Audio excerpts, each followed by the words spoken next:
Okay, let's talk about sleep. I was thinking today, should I do like long detailed videos, or should I just do like short blips? And then I thought, well, some people are gonna want the longer, in-depth details and geek out on it, and some people are like, yeah, just give me 30 seconds, and that's about all the attention units I have. And I get that. I'm the same way, depending on what's happening. But I do want to talk about sleep. So, did you know that getting a good night's sleep actually starts in the morning when you wake up? It's actually true. So when you wake up first thing in the morning, what you want to do to help your sleep is start off the day by getting some sun into your eyeballs.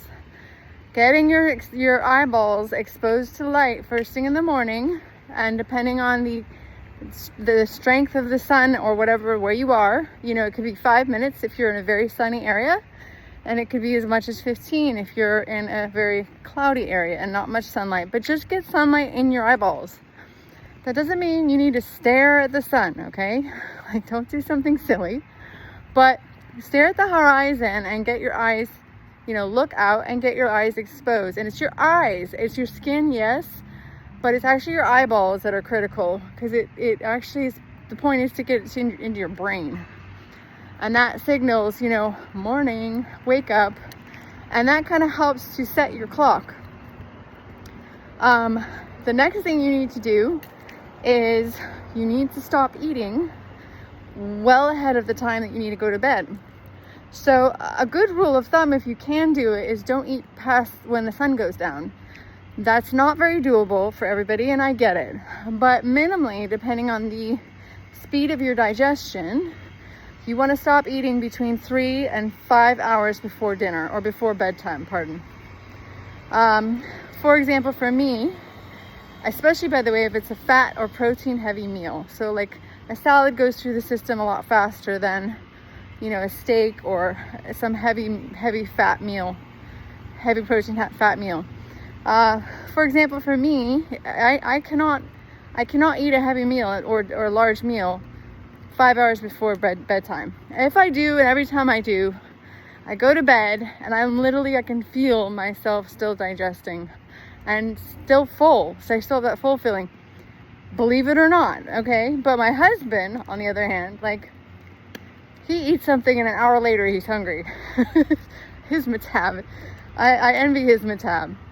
So it really depends. For him, 3 hours is a good sweet spot. For me, I need more. So it depends on your body and your digestion. But the thing is, this is really important, because when you eat, your heart rate's going to go up, because your body's working hard to break down the food. So your heart rate's going to go up. All the blood and stuff and nutrients, the focus, I should say, of your body is going to go to your digestive system. And it pulls like all the troops onto your stomach. And when you're trying to go to sleep, this is not very workable. It's going to keep you up, and it's going to make it difficult for your body to wind down and go to sleep. The other thing is, you don't want to spike your cortisol before you go to bed. So don't exercise at night. Don't watch, true crime murder flicks at night. Ladies, I have friends who do this, and I'm like, wow, how to torture yourself. You're not going to get a very good night's sleep if you do that. By the way, even if you do think you're getting good sleep, if you actually look at your sleep markers, you will probably find they suck, or they're not as optimum as they could be if you do that. The other thing you want to do is not have any sort of stressful conversations, or, don't check your emails at night right before you're going to go to bed. I know I've made that mistake before, and then you're like, oh my God, I have all these things I have to do, and I got to get to that, and then I want to stay up late and not go to bed, and it's the worst. So I just don't look at it. If someone messages you, don't look at it. Turn your notifications off an hour before you need to go to bed. Just enforce that space for you, because you need to wind down. The other thing that will help you sleep is wear blue blocker light glasses, or there's all kinds of things you can do to block blue light and to help reduce the impact of light on your brain when you're trying to wind down and go to sleep. I mean, there's so many tricks on this nowadays, but it is important. Like, for example, I have to basically work up until the last minute, which means I'm sitting at my computer until the last minute, and that's not avoidable for me. So just with my work and schedule and everything else, and trying to facilitate my clients when I'm in England, etc. So what I have to do is actually put glasses on to basically block some of that light, so my brain isn't constantly getting told it's morning at the end of the night, right? Circadian rhythm is a real thing. It's legit. It's serious. It's not a joke. You really want to help your body shift at night into evening mode, because your whole body operates on a clock that's aligned with the earth and the sun and everything else. Really, it's quite amazing. We are physically very in sync with this planet. So you want to reduce that. The other thing you don't want to do is drink coffee. A good rule of thumb is don't drink coffee past like 11 or 11 is a nice point. Like, don't 12, maybe you're 12 p.m. you're maybe pushing it. But 11 a.m. is a good point. Now, everybody metabolizes caffeine differently. That's why you'll find some people say they can drink coffee 2 hours before bed and they're fine, and nothing happens, right, to their sleep. Now, that may be true. I'd like them to actually test their sleep stat to see if that's really true. You know, how much deep sleep are they actually getting when they do that, because I'm not quite convinced on that, but I do believe that they probably fall asleep just fine. But some people, like, I can't drink coffee that late. Like, forget it. I've had days where I've gotten away with it, but most of the time if I do it, I'm like, boom! Like, I'm wide awake. Like, I can't go to sleep at all. So I just don't do it as a rule of thumb. Another thing that actually ruins deep sleep is alcohol. So even though alcohol can make some people, certain amounts can make you drowsy, and too much can make you like bounce off the walls. Basically, it's a stimulant and a sedative depending on how much you take. But the truth of the matter is, even when it's a sedative for people and it makes you feel calm or whatever, you will find that if you actually test your sleep score, you actually don't get good sleep when you drink alcohol. Another reason why alcohol is just, there's nothing that backs up anything about it being good for you. It really just isn't. Okay, even if you want to get into the argument of, well, you know, resveratrol in wine is good for you. Yeah, but it's like you're getting poison and resveratrol at the same time. There's other ways to get resveratrol. So it really isn't good for you. Okay, I'm sorry. I know, I understand. Believe me, I get it, but it isn't. So that will actually ruin the quality of your sleep. Then the other thing you kind of have to do is make a schedule and stick to it. Like, what's your best time to go to sleep? And this is another place where people vary. So my husband does better when he goes to bed a little bit later than me. I do better when I get to bed, when I end off work at like 8:30, 9 latest, and then get in bed by 9:30, 10. Most of the time I have to go 9, end off work at 9, and then go to bed by 10, like head on the pillow by 10 o'clock at the latest.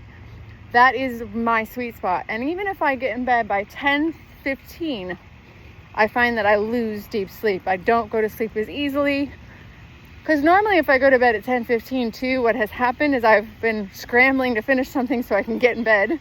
So I'm all jacked up with adrenaline, and yeah, it doesn't work for me. So 9 o'clock, end off, 10 o'clock, get in bed, period. And just like you don't show up late for meetings, you don't show up late for work, you kind of have to show up on time for yourself and keep it in as just a discipline. And I am talking from experience, because I was always that person who was like, well, I just need an hour, I'm almost done with this cycle, and I can't go to bed right now. And every time, like for years and years and years, I was sleep deficient because I would do that all the time. And I get obsessive about trying to finish cycles of action. Like, I really like to finish cycles of action. So I do understand.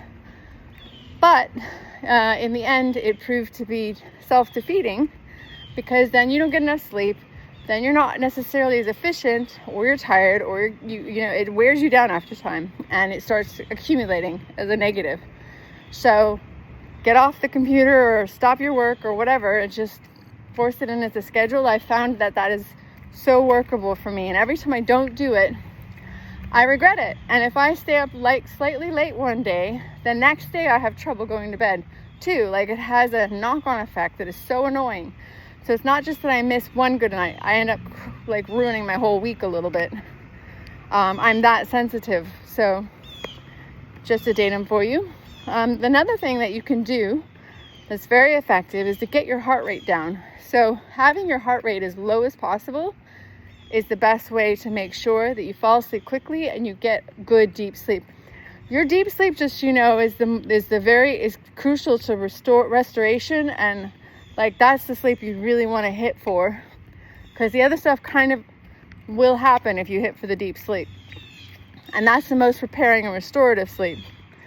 And the thing is if that's front loaded, so you actually get most of your deep sleep at the beginning of your sleep cycle, which is kind of funny, but it's true.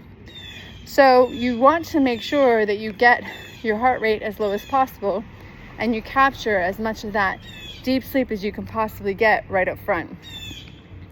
And a little trick you can do if you're like me and you work to the last second and you need to somehow wind down and instantly turn off, which, you know, I can't just go from adrenaline heavy intense focus on work and then turn off. I cannot do that. My body is like wired when I go to bed or try to go to bed. So what I do and what I found really works is you basically get into a hot shower, take a really hot shower, and then you turn it cold. So you get a hot shower and then you swing to cold. It stimulates your vagus nerve. It sends a lot of oxygen to your brain and it just calms you right down. So as an example, the other night my heart rate was like 90 when I was sitting at my desk working. It was kind of warm too in the room. Anyhow, so my heart rate was like 90. Got up, got in the shower, did this, hot and then cold. Didn't take that long. It's not like you take a long shower. And when I got out and measured my heart rate, it went down to 75, 70, 72, 75, something like that. Came way down. Then I get into bed and I lie down and I do breath work. I do breath work every day. And I've been doing that anyway for my HRV and stuff. It really does work very well. It really is, for me, it really works like very well. So basically that's the icing on the cake, is I end off with breath work. And when I actually do everything I've described in this video, I sleep, and I sleep well, and I get deep sleep, and I do well. And every time I don't do it, I just don't sleep. And you could sit there and go, I don't know why I'm not sleeping, blah, blah, blah, blah. But if you've got something like this, one of these points out, it can definitely mess up your sleep. Now, that being said, there can be other factors too. Like if you constantly find yourself waking up and you're exhausted, don't feel rested, and no matter how many hours of sleep you get, you feel like, you just don't feel like you slept well. There are other things you should look at, like do you have sleep apnea? Do you have sleep obstruction? You might not have sleep apnea, but you could have some obstruction, upper airway obstruction going on that can interfere with your sleep. And the reason this is critical is because you're basically kind of losing oxygen all night long. And this can very badly mess up your sleep, and it can constantly, like your brain goes into stress mode in the middle of the night when you're kind of suffocating. Yes, if you have bad sleep apnea, literally you're suffocating, but even if it's minor, you're getting that restriction. And that sends your brain into high alert and your body into stress mode and wakes you up. And even if you don't literally wake, you're not aware of waking up, you are waking up. Your brain is waking up. So you're constantly interrupting your sleep all night long. And this can be devastating. It can lead to heart disease. It can lead to just literally going unconscious during the day. Like you cannot stay awake. You're so exhausted. It can be very devastating for people, but it can be a hidden menace that you could be beating your head trying to figure out what's going on, and it's something that no one ever suspected. And then when you get tested, do a sleep test, they're really easy, I've done it before, you might find out, that's a problem. So I would suggest it if you've, done everything you can and you can't figure out what's going on. And sleep apnea can happen it doesn't just happen to people who are overweight. It could happen to people with, they're just physically built differently, and they don't, not just sleep apnea, sleep obstruction as well. So even if you're built slightly, your airway is slightly more narrow, there can literally be structural problems that you're born with. Has nothing to do with your weight or your health. It's just a structural problem. And that can be even minor enough, but minor in relation to sleep apnea, but major enough that it actually interrupts your sleep. And it could be a critical thing that if you tweak, which is easily handled, and it doesn't mean you necessarily have to get a CPAP machine, but it can be easily handled, and suddenly you're getting good sleep. Then lastly, there's obviously things you can always take and do in terms of diet. So there's melatonin, there's valerian root, there's passion flower, there's lemon balm, L-theanine, magnesium is a critical one. There's 5-HTP, there's tryptophan. There's so many things you can take to help with sleep. But as a note on that, if you rely on all those things constantly, you can get a little bit insensitive to them. So they might work one day or for a few weeks, and then your body just sort of gets adapted to it and they don't work anymore. So I don't recommend most of those things on a daily basis. I recommend them as like an emergency pack. You're just really having trouble going to sleep that day. And nothing else is working and you need to get yourself knocked out, right? The only exception to that, I would say, is magnesium. That's a critical one you should be getting every single day without question, because magnesium is involved in hundreds of other things in your body, processes in your body, and it's actually very critical to so many things. That one is definitely something that most people are deficient of and need more of, and it's definitely a critical one. And specifically magnesium glycinate, or a very good magnesium, because not all magnesiums are equal. So that's what I would say on that. And then obviously, don't eat a major heavy carb diet before bed. Don't eat tons of sugar before bed. Don't eat a really crappy meal that upsets your stomach before bed.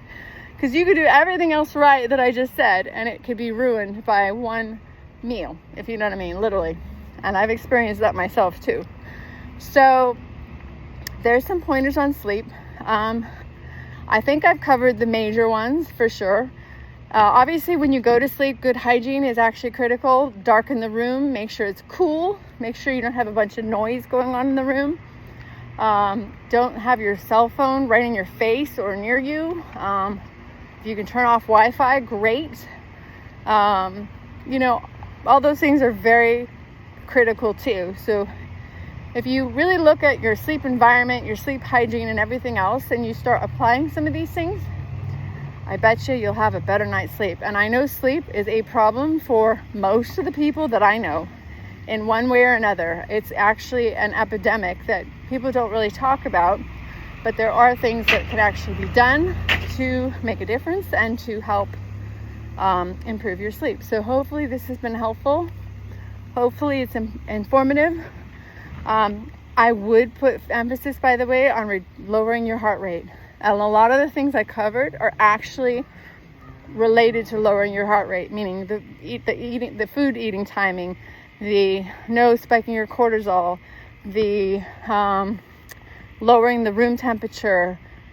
These things all lower your heart rate. So it actually ties into that critical datum of get your heart rate down, because the lower your heart rate, the better, the faster you'll fall asleep, and the more likely you'll get good sleep. All right, hope this helps.